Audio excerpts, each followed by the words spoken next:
Diana, Pak. Diana. Coba Diana pimpin doa. Sebelum mulai pelajaran kita pada hari ini, marilah kita berdoa menurut agama dan kepercayaan kita masing-masing. Berdoa mulai.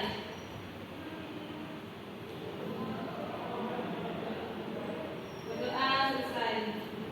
Kasih Diana ya. Minggu lalu kita belajar tentang perubahan sosial. Minggu ini kita lanjut ke permasalahan sosial di tengah globalisasi. Sebelumnya ada yang tahu permasalahan sosial itu apa? Kak Diana, mungkin tahu perubahan sosial itu apa? Permasalahan sosial, permasalahan yang timbul di masyarakat setempat. Coba kalian cari dulu itu tentang permasalahan sosial itu apa sambil Bapak Aceh bukan. Ya Pak.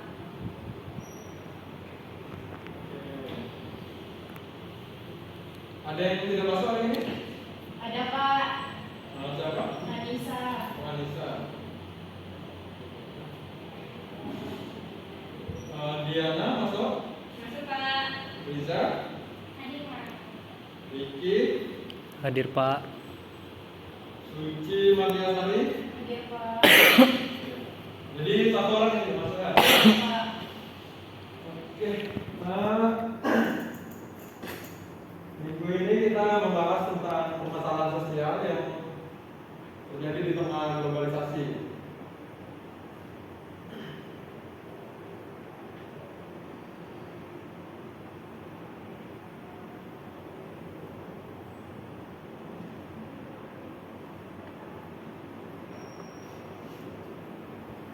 Jadi di sini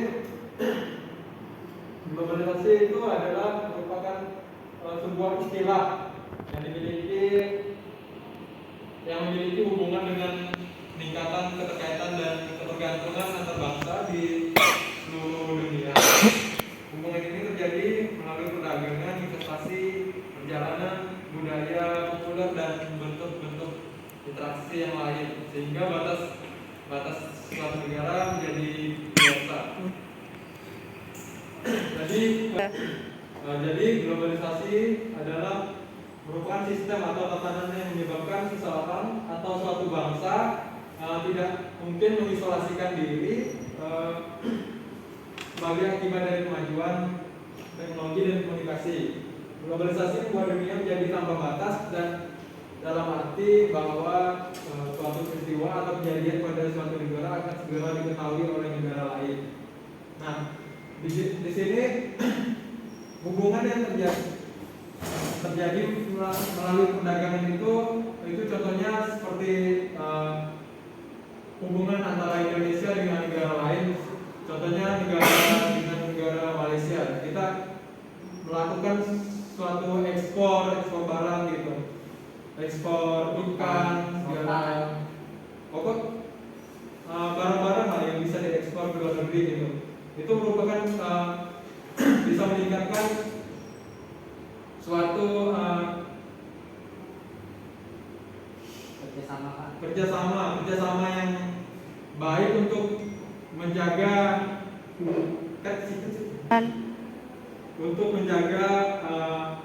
hubungan antar negara itu supaya jadi lebih baik gitu.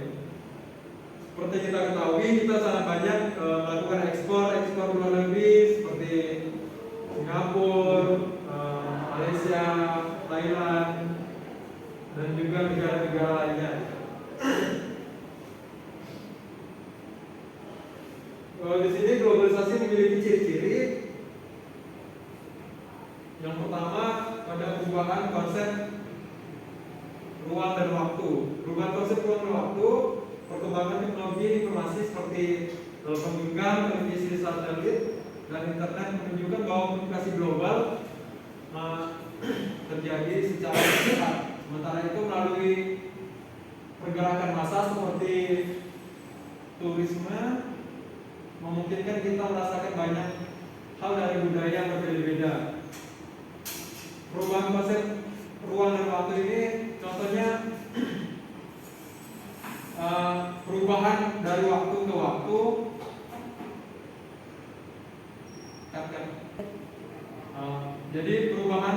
modern waktu ini contohnya seperti telepon genggam gitu. Dulu telepon genggam itu tidak ada yang pakai kamera, tidak ada yang bisa buka aplikasi seperti Facebook, Instagram, dan WA dan lain-lain gitu. Twitter segala. Nah sekarang dengan adanya perubahan waktu, sekarang sudah menjadi lebih modern gitu. Sekarang sudah menggunakan Android semua. Ada yang belum menggunakan Android di sini? Saya Pak. Ada Ricky ya? Masih pakai SMS Pak. Mungkin ada 1-2 orang yang masih menggunakan HP biasa, HP lama. Tapi kemungkinan sudah rata-rata menggunakan Android sekarang. Sekarang sudah bisa berkomunikasi lebih gampang melalui aplikasi-aplikasi seperti Facebook, Instagram, WA dan lain-lain gitu. Jadi selanjutnya ada saling pergantungan antar negara. Ketergantungan dalam bidang ekonomi terjadi sebagai akibat dari pertumbuhan perdagangan internasional, meningkatkan pengaruh perusahaan multinasional dan peningkatan pengaruh perusahaan multinasional dan dominasi organisasi seperti World Trade Organization. Di sini ketergantungan dalam bidang ekonomi itu contohnya tergantung misalnya kita melakukan impor barang dari luar. Contohnya sangat mudah. Sekarang kita kan lagi krisis minyak goreng ya. Coba. Nah, negara-negara kita minyak goreng sedang kekurangan, adapun harganya lebih melonjak. Nah, sama seperti dulu harganya yang 16.000 per liter sekarang jadi 25.000. Nah, di sini pemerintah perlu melakukan impor barang minyak goreng, contohnya dari negara Arab Saudi gitu, supaya pemasukan minyak goreng di negara kita menjadi lebih banyak dan lebih bisa diatasi, harganya bisa lebih murah. Selain minyak goreng kita juga perlu mengimpor minyak selain minyak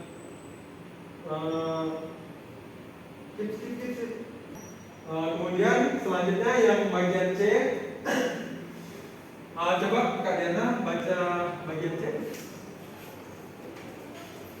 Peningkatan interaksi kultural melalui perkembangan media massa. Saat ini kita dapat mengkonsumsi dan memperoleh gagasan dan pengalaman baru yang bersifat lintas budaya, misalnya dalam bidang fashion, literatur, dan makanan. Hal tersebut disebabkan oleh adanya media massa. Media massa membawa pengaruh yang sangat besar dalam pembentukan pola pikir masyarakat di berbagai sektor kehidupan. Oke, terima kasih ya Kak Diana. Jadi di sini Bapak jelaskan tentang peningkatan interaksi kultural melalui perkembangan media massa itu contohnya tadi di bidang fashion, literatur, dan makanan. Nah, di bidang fashion itu perkembangan zaman dulu ke sekarang di bagian fashion dulu lebih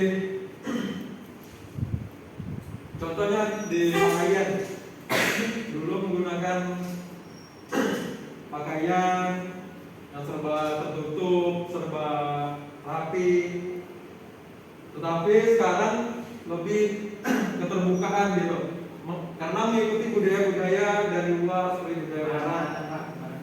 Nah, seperti budaya barat-baratan gitu. Nah, terus makanan. Dulu banyak sekali makanan-makanan di Indonesia itu makanan tradisional seperti rendang, ketupat segala ya. Indomie sih dah itu udah termasuk merata dia dari dulu sampai sekarang. Indomie sudah ada. Seperti ketupat, apa lagi ya? Rendang, Bubur pedas Pak. bubur pedas, jengkol. Nah, itu dari dulu sampai sekarang juga masih bisa kita dapatkan di mana-mana, tapi udah agak susah gitu. Nah sekarang makanan itu lebih ke apa? Banyak perubahan seperti adanya steak segala gitu, Pasta pak. pasta lebih, spaghetti, Dulu pak dulu. Burger. burger segala gitu. Boba pak boba. Nah selanjutnya, bentar ya. Selanjutnya ke dampak globalisasi di tengah masyarakat, yaitu masalah-masalah kependudukan, yaitu masyarakat yang ditinggal atau mendiami suatu wilayah tertentu disebut penduduk. Jumlah penduduk yang mendiami suatu wilayah menentukan padat atau tidaknya wilayah tersebut. Kita akan bahas beberapa masalah penduduk yang terjadi di negara kita.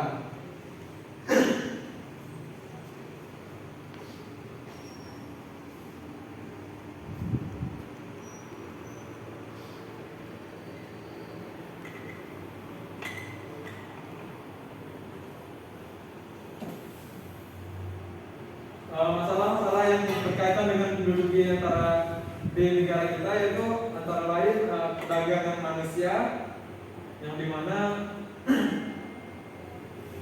menurut Perserikatan Bangsa-Bangsa atau PBB mendefinisikan perdagangan manusia sebagai perekrutan, pengiriman, pemindahan, pengampungan atau penerimaan seseorang dengan ancaman atau penggunaan kekerasan. Nah, di sini kita ambil contoh suatu perdagangan manusia seperti seseorang yang TKW. Nah, TKW ini jadi penampungan atau penerimaan seseorang itu contohnya negara Malaysia menerima atau menampung TKP atau TKW dari Indonesia untuk bekerja di sana gitu. Kemudian ada cyber crime, itu berasal dari kata cyber yang berarti dunia maya atau internet, dan crime yang berarti kejahatan. Jadi dilihat dari asal katanya, cyber crime mempunyai pengertian segala bentuk kejahatan yang terjadi di dunia maya atau internet. Cyber crime adalah tindak kriminal yang dilakukan dengan menggunakan teknologi komputer sebagai alat kejahatan utama. Cyber crime merupakan kejahatan yang memanfaatkan kekuatan teknologi komputer, khususnya internet. Nah, di sini cyber crime itu kita ambil contoh dari seorang yang melakukan kejahatan melalui contohnya menyebarkan video yang tidak bagus, berita hoax. Seperti kita ketahui di Indonesia ini sangat banyak berita hoax atau berita palsu. Contohnya Ya. seperti kita ketahui di Indonesia itu banyak sekali berita hoax atau berita palsu.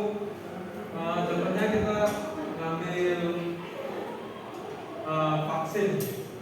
Banyak orang yang menyebarkan berita hoax tentang vaksin, bahwa vaksin itu banyak ada mengandung dari babi gitu. Tetapi kan vaksin itu tidak ada mengandung babi sama sekali gitu. Terus kejahatan di Indonesia juga banyak. Contohnya seperti yang lagi maraknya sekarang, lagi heboh, yaitu afiliator. Ada yang kenal dengan Kraken? Kenapa? Doni Salmanan dan lain-lain. Nah, mereka itu merupakan kejahatan yang sangat luar biasa yang dilakukan di dunia maya seperti internet juga. Mereka menjadi afiliator sebuah aplikasi, yaitu aplikasi ngomong dan lain-lain. Jadi mereka melakukan kejahatan seperti melakukan penipuan terhadap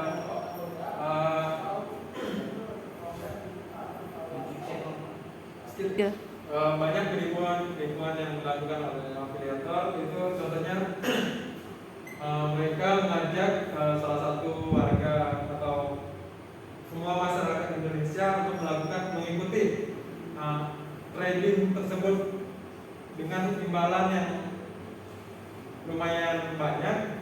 Jadi sebetulnya imbalan itu tidak bisa didapatkan semua orang karena hal tersebut merupakan sebuah penipuan dari suatu aplikasi tersebut. Kemudian banyak lagi seperti kejahatan berita kebohongan, menyebar berita kebohongan tentang berita kebohongan dan lain-lainnya. Nah, sekian dari penjelasan Bapak untuk materi kita hari ini tentang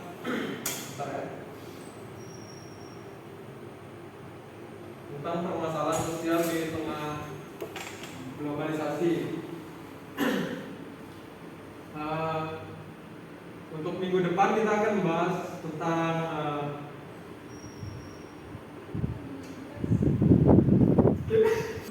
jadi buat minggu depan kita akan pelajari tentang interaksi sosial. Ya, Pak. Nah, sebelum kita pulang, coba kalian kerjakan untuk pekerjaan rumah halaman 345, halaman 106. Iya, Pak. Ya, Pak. Minggu depan kita kalian kumpulkan di Bapak koreksi di kelas. Iya, Pak. Ada yang mau ditanyakan mengenai permasalahan sosial di tengah globalisasi? Tidak ada. Jelas, Pak. Udah paham semua? Jelas, Pak. Oke, jadi sekian penjelasan Bapak untuk materi kita hari ini. Atas perhatiannya Bapak ucapkan terima kasih. Semoga kita sehat-sehat selalu dengan keadaan seperti ini. Jangan lupa pakai masker ya. Ya, Pak. Oke, sebelum kita pulang, coba salah satu dari kalian yang ingin doa terlebih dahulu. Riza, mimpin doa Riza. Baiklah teman-teman, sebelum kita pulang, marilah kita berdoa untuk agama dan kepercayaan kita masing-masing. Berdoa mulai. Doa selesai. Terima kasih Riza ya. Jadi sekian pelajaran kita hari ini. Bapak ucapkan terima kasih atas partisipasi semua siswa, semua abang kakak semuanya. Akhir kata, selamat pagi.